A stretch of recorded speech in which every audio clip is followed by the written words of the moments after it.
Nhai sisi, nhai vedu we. Makutonyore pastatus kuti my future husband munhu unopute chimonera. Damn it.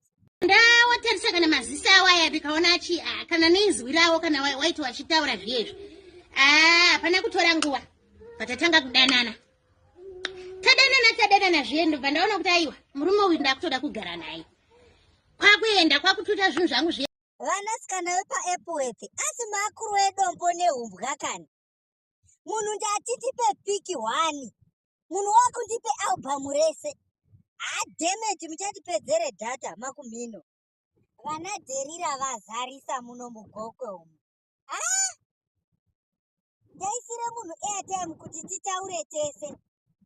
Munhu wakutondibloka zvese nepaWhatsApp. Damn it.